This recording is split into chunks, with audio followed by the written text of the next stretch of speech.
Kale sat quietly on the edge of the cliff, staring down at the sprawling ruins below. The pale blue light of Lysranine's twin moons cast long shadows across the jagged stones, highlighting the emptiness of the world she had always known. Once this planet had been alive with laughter, bustling cities, and people who celebrated together. Now silence dominated, broken only by the faint hum of the wind sweeping across the barren landscape. Kale pulled her thin cloak tighter around her frail shoulders, feeling the chill gnawing at her bones. She had lived her life in solitude, as every child of her species did. From the moment they were born, aliens like her were trained to rely only on themselves. Emotions were considered dangerous distractions, and attachments were seen as weaknesses. They were taught to survive, to be strong, and to avoid any form of sentiment that could cloud judgment. Kale had always followed the rules because she knew no other way. But deep inside she had a longing she could not ignore. Her last wish, whispered in the secrecy of her own mind, was simple and human. She wanted to be loved as a daughter. She had seen glimpses of it in old records from before the collapse. Humans hugging their children, speaking to them gently, caring for them in ways Kyle had never known. She did not know if it was possible for someone like her to experience that, but the wish had taken root in her heart, growing stronger each day as she grew weaker. Her frailty had worsened after the accident in the resource mines. She had been working alone, carefully extracting energy crystals from the rocks when a sudden quake struck. She had survived, but her body had suffered permanent damage. The elders of her people had examined her and declared that there was nothing more to be done. To them, her life was fragile but unimportant in the grand design. They did not understand the desire for love. They never had. That evening, as Kale watched the moons rise, a human ship descended from the sky. Its lights were bright and warm against the cold landscape, and the hum of its engines carried a sense of life she had not felt in years. The ship landed softly near the ruins, and a figure stepped out, tall and solid, wearing the uniform of someone trained for survival but carrying an aura of kindness. Lieutenant Jason Carter had come from the human world to assist in the reconstruction efforts of Lysira 9. He had been briefed about the fragile state of the colony and the critical needs of the survivors. Kale watched him carefully, her heart tightening in an unfamiliar way. Humans were strange creatures, emotional, chaotic, and often unpredictable. But there was something in this one that made her feel a flicker of hope. She hesitated, afraid of disappointment, afraid that even this human could not understand her wish. Still, she approached, her steps tentative on the uneven rocks. Jason turned as she came closer, and a small smile appeared on his face. "You must be Kale," he said in soft tones, as if speaking too loudly might shatter the fragile balance of her world. "I've heard about you. I want to help." Kale studied him silently. "Why?" she asked, her voice faint, almost swallowed by the wind. "Why would you care?" Jason crouched slightly to meet her eyes. "Because everyone deserves care," he said simply. "Everyone deserves to feel loved, no matter who they are or where they come from." Those words, so ordinary to him, struck Kale like lightning. No elder had ever said anything like that. No one had ever offered her warmth without expectation. Something in her chest shifted, a fragile bud of hope beginning to grow. Over the next few days, Jason returned to check on her, bringing small supplies, sharing stories of human families and speaking in ways that Kale had never experienced. He taught her games humans played with their children, showing her patience when she struggled to understand the rules. He read her stories aloud from books he carried, his voice soft and steady, carrying a sense of safety she had never known. Kale began to look forward to these visits, her heart lifting each time she saw him approach. The elders noticed the change. They whispered among themselves, their voices heavy with disapproval. "It is unnatural," one of them said, frowning at Kyle from across the courtyard. "The human will disrupt her training, her strength, and her purpose." Kale heard the words, but they no longer filled her with fear. Instead, they made her realize that the connection she was forming was something precious, something worth protecting. She did not fully understand it, but she recognized the warmth in Jason's presence, the way he listened, the way he cared. For the first time, she felt seen, not as a child of her species, not as a survivor, but as Kale herself. One evening, as the moons rose high and painted the ruins in silver light, Kale asked a question she had never dared to speak aloud. Do humans always care so much for their children? She whispered, her voice trembling. Jason smiled gently, sitting beside her. Not always, he admitted. But the ones who do make a difference. They show that love is stronger than fear, stronger than rules, stronger than even the loneliness of a world like this. Kale's eyes filled with a strange, shimmering emotion she could not name. She had always believed that she was meant to be alone, that she was bound to solitude by her birthright. But now she began to imagine something different, a life where she could be nurtured, where she could belong. Her last wish, once a fragile whisper, felt alive in her heart. The next challenge came swiftly and without warning. A violent storm swept across the planet, tearing through the ruins with wind and debris. Kale had been out gathering supplies when the first flashes of lightning struck the cliffs. She struggled to maintain her footing as the wind pushed against her, and fear gripped her in a way she had never known. Jason appeared suddenly, moving with precision and speed despite the chaos. He grabbed her arm and pulled her to safety, shielding her from the worst of the storm. The wind howled around them, and lightning illuminated their faces. Kale, trembling and soaked, looked up at him, and for the first time she understood the full meaning of trust. "You're safe now," Jason said, holding her steady. "I've got you." Kale's chest tightened, tears mixing with the rain. She had never been held like this before. Not as a companion, not as a soldier, not as a child of her species. She had never experienced care without expectation or rules. In that moment, she felt something blossom deep within her, a sense of belonging, a sense of being cherished. The elders watched from a distance, their expressions unreadable. Some were shocked by the humans' actions, others troubled by the bond forming between Kale and Jason. They did not fully understand it, but Kale did not care. For the first time, she realized that her last wish was not impossible. Someone could make it real. After the storm passed, Jason guided Kyle back to the small shelter he had prepared for her. He built a fire to warm her and offered her food, simple gestures that carried immense meaning. Kale accepted quietly, feeling the warmth seep into her bones, both from the fire and from the humans' unwavering attention. That night, as Kale lay on the small bed, she whispered her wish again, not as a secret this time, but as a quiet declaration to herself. "I want to be loved as a daughter, and maybe, just maybe, I can be." Jason sat outside the shelter, keeping watch, listening to the wind and thinking of ways to protect her and help her heal. He did not fully understand the depth of her wish.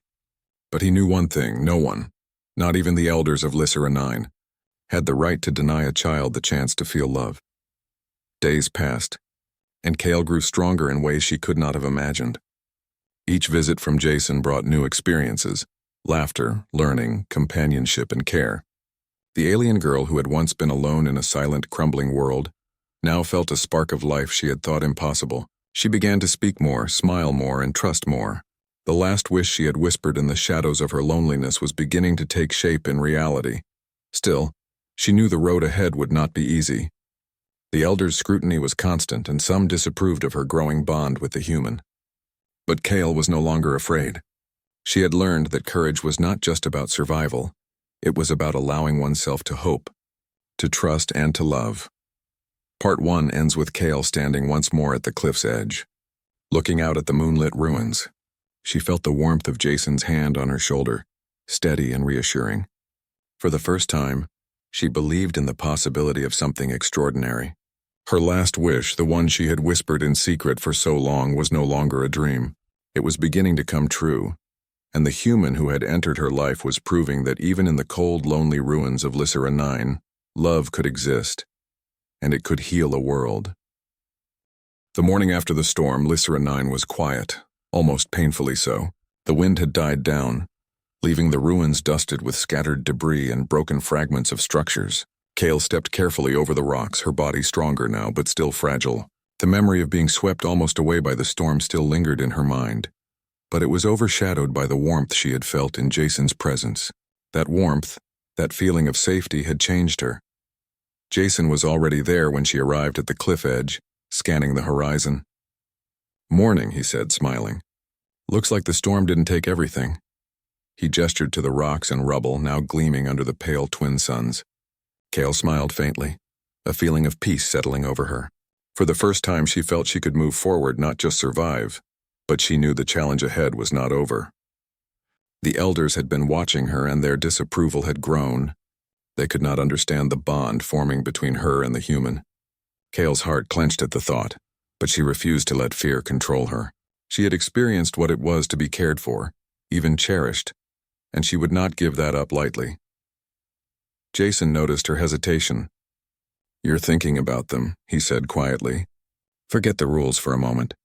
Just focus on what you feel. You deserve that." Kale nodded, though a small part of her worried. The elders' influence ran deep. They could forbid her from seeing him, restrict her movement, or even try to isolate her completely. But for the first time, she understood something vital. Her feelings were real, and they mattered more than tradition. The day passed with small victories. Jason taught Kale how to use simple tools to repair damaged equipment in the colony, their hands occasionally brushing in ways that made her heart race. She laughed more freely, a sound that drew curious glances from nearby survivors. The human presence had shifted something in the world around her. Even the ruins seemed less lifeless when he was near. That evening, the elders approached. Their expressions were stern, voices cold with authority. "Kale," one of them said, stepping forward, "your association with the human cannot continue. It is improper. You must obey your people and remain separate." Kale met their gaze steadily. "I will not be separate," she said. Her voice, though soft, carried a strength she had never known she possessed. "He has shown me something you have never allowed. He has given me care, trust, and warmth. I will not abandon that." The elders exchanged uneasy looks. Their traditions were clear, but so was Kale's resolve. "This is not your choice to make," another elder said. "We must protect the integrity of our ways." Jason stepped forward, placing a steadying hand on Kale's shoulder. "I am not here to destroy your culture," he said calmly. "I am here to honor her, to help her live fully. Love is not a weakness. It is the most powerful force there is, and Kale deserves to experience it." The elders fell silent, taken aback by the conviction in his voice. Kale felt a surge of hope. Perhaps it was possible for them to see what she had seen, what she had felt. The following days tested that hope in ways Kale had not expected. A series of aftershocks shook the ruins, threatening unstable structures and causing panic among the survivors. Kale and Jason worked tirelessly to help, moving debris, rescuing those trapped, and organizing safe areas. During one particularly violent tremor, a section of collapsed rock threatened to crush Kale. Without hesitation, Jason dove forward, shielding her with his body. Kyle's breath caught in her throat as she saw him take the impact. Pain shot through her chest, not for herself, but for the human who had risked everything for her. Jason pushed her behind him, steadying her, and when the dust settled, he smiled, bruised but alive. "See," he said, panting slightly. "I've got you." That act of courage shifted something irreversibly. The elders, who had witnessed it from a distance, were silent for a long time. They could not deny the human's loyalty, nor could they deny the strength Kale had gained from having someone care for her so completely. For the first time, they seemed uncertain of their own rules. Kale's heart swelled with emotions she could not name. She had been cautious, afraid of disappointment, but now she understood that love was not a fleeting desire. It was real. It could be given and received, even between species. She looked up at Jason, her eyes shining. You make my wish come true," she whispered. Jason crouched to her level, his hands gentle on her arms. "No, Kale, you made it come true by trusting me. I just helped along the way." That night, Kale could not sleep. She wandered among the ruins, reflecting on the changes in her life. She had once felt that her existence would end in loneliness, that no one would ever care for her beyond what tradition dictated. Now she had someone who valued her as she was, a human who had chosen to love her. When she returned to the shelter, she found Jason waiting with a simple meal. "I thought you might be hungry," he said, smiling. Kyle accepted it gratefully, feeling the warmth of both the food and the gesture. For the first time, nourishment meant more than survival. It carried the weight of care, of being cherished. The elders approached once more the next day, this time with an unusual demeanor. They had watched Kale and Jason during the rescue efforts, seen his bravery, and observed the changes in her spirit. They realized that the bond between Kale and the human had strengthened her, made her resilient, and brought life to a world that had been shadowed by despair. "You may continue," one elder said slowly. "But remember, this is unusual. We will observe." Kyle felt a surge of relief. She had won a fragile victory. a chance to live her last wish fully. Weeks passed, and life on Lysera 9 slowly regained a rhythm. Kale's health improved under Jason's care, her strength returning in ways the elders had thought impossible. She learned to cook with him, to laugh freely, and to experience the simple joys of human-like family life. Jason taught her about his home, about humans and their connections, and Kale absorbed it eagerly, feeling a sense of belonging she had never known. One afternoon, as they worked to repair a small section of the colony, Kale turned to Jason with a small smile. "Do you think I can truly be considered your daughter?" she asked, her voice tinged with hope and uncertainty. Jason knelt down to her level, eyes full of warmth. "You already are, Kale. Family isn't just about blood, it's about care, trust, and love. You have all of that and more. I choose you as my daughter, and I will always protect you." Kale's heart lifted, a feeling of complete joy spreading through her. She had finally achieved her wish, not through luck, not through magic, but through the compassion and courage of a human who had entered her life and shown her that love was real. The colony slowly began to rebuild, with Kale and Jason working side by side.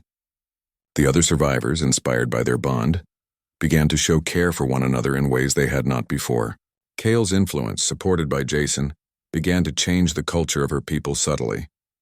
Rules and traditions still mattered, but now, the power of emotional connection was recognized as something vital, something life-giving. One evening, Kale sat with Jason at the cliff edge, looking at the twin moons casting silver light across the ruins. She leaned against him, feeling the steady warmth of his presence. "I never thought I could feel this way," she said softly. Jason smiled and wrapped an arm around her. "It's because you allowed yourself to. You trusted and you let love in. That's the strength you've always had inside you." Kyle nodded, tears glistening in her eyes, not from sadness, but from fulfillment.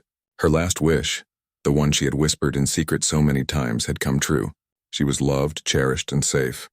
She was a daughter, not of tradition, not of circumstance, but of choice and compassion. As the moons rose higher, casting a serene glow across Lysera 9, Kale felt a sense of peace she had never known. She had survived, yes, but more importantly, she had been given the gift of family, the warmth of connection, and the proof that humanity, its courage, kindness, and capacity for love, could transform even the loneliest heart. Jason watched her quietly, proud and humbled by the trust she had placed in him. "We'll face whatever comes next together," he said. Kale smiled, knowing that whatever challenges remained, she would never be alone again. Her last wish had been realized not by chance, but by the extraordinary humanity of one human who saw her not as a survivor or an alien, but as a daughter worthy of love. The stars above Lysera 9 shone brightly, reflecting the bond that now illuminated two hearts, and perhaps even a planet with hope, courage, and love. Kyle finally allowed herself to close her eyes, resting against the human who had made her last wish real, knowing that she had found something no rules, no traditions, and no loneliness could ever take away.